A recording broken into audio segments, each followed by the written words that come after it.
Bom, galerinha, tudo bem? Bom, então nós vamos lá. Semana passada eu coloquei para vocês link com 2 vídeos falando sobre o Teorema de Pitágoras, né? Mostrando um pouquinho da história, mostrando assim de forma lúdica o que é o Teorema de Pitágoras. Eu agora vou resumir aqui a teoria para vocês, né? Agora com a minha explicação, ok? Então o Teorema de Pitágoras é um dos teoremas mais famosos da matemática, se não o mais famoso, né? Ele é um teorema que ele vale em qualquer triângulo retângulo. Então eu coloquei aqui, dado um triângulo retângulo. O que é um triângulo retângulo?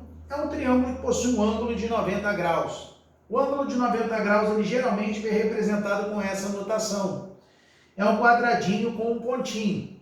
Então esse quadradinho com pontinho indica um ângulo de 90 graus, ok? No triângulo retângulo, o maior lado, que é o lado oposto a 90 graus, nós chamamos ele de hipotenusa. Os outros 2 lados, nós vamos chamar de catetos, ok?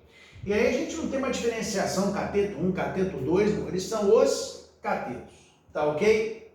O Teorema de Pitágoras, como vocês assistiram naquele vídeo, e eu vou colocar de forma resumida, ele diz o seguinte: se eu pegar a medida da hipotenusa e elevar ao quadrado, ela vai ser igual à soma da medida de um cateto ao quadrado com o outro cateto ao quadrado. A gente costuma resumir isso aí da seguinte forma: o quadrado da hipotenusa é igual à soma dos quadrados dos catetos.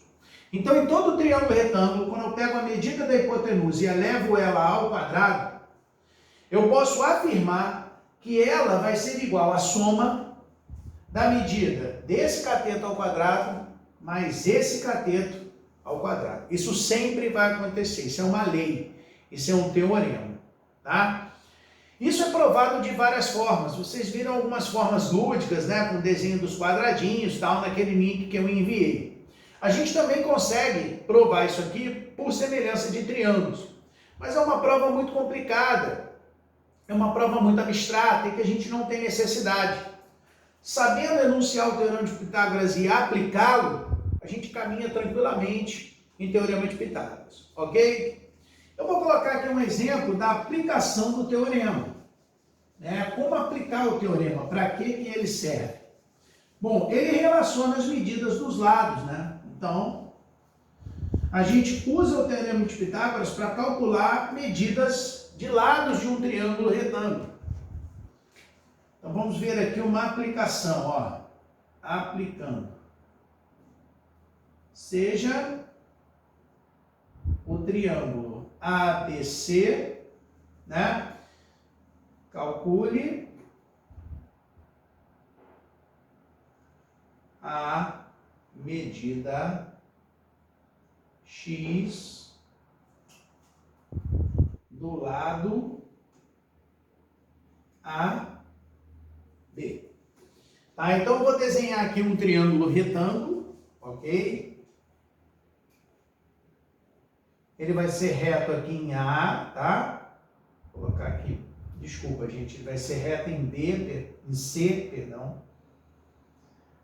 E aqui eu botei hipotenusa, como sendo o lado AB, eu vou colocar aqui a medida como X. Esse lado aqui, ó, o lado AC, ele mede 3 centímetros. E o lado AB, a CB, desculpa, mede 4 centímetros. É uma suposição, né? A gente está fora aqui de escala. Beleza?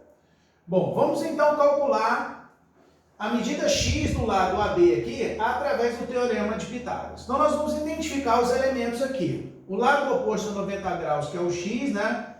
É a hipotenusa, que é o A, né? Os outros 2 aqui serão os catetos. Ok? O Teorema de Pitágoras diz o quê? Que o quadrado da medida da hipotenusa, como a gente não sabe, né? A gente chamou de x, então o quadrado de x vai ser igual à soma dos quadrados dos catetos. Então eu tenho um cateto que mede 3, o quadrado de 3 ao quadrado. E eu tenho outro cateto medindo 4, Então, o quadrado do outro cateto 4, 4 ao quadrado. Então, nós teremos aqui, ó, x elevado ao quadrado, 3 elevado ao quadrado, 3 vezes 3 dá 9. 4 elevado ao quadrado dá 4 vezes 4, 16.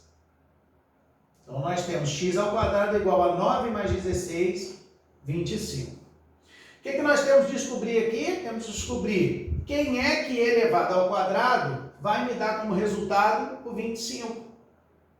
A operação inversa de elevar ao quadrado é extrair a raiz quadrada. Ora, a gente vê aqui, ó, que qual é o número que elevado ao quadrado vai dar 25? É o 5, né? 5 elevado ao quadrado, 25. Mas em vez da gente ficar chutando, a gente pode fazer a operação inversa. Esse 2 aqui, ele vai para o outro lado, se transformando numa raiz quadrada. Então, nós vamos ter x igual a raiz quadrada de 25. E a raiz quadrada de 25 é 5.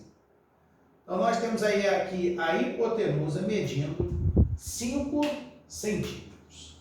Ok? Esse triângulozinho aqui, gente, ele tem medidas 3, 4 e 5, que é interessante, né? Porque elas são números consecutivos, né? Esse triângulo, gente, ele é mundialmente conhecido como triângulo pitagórico, tá?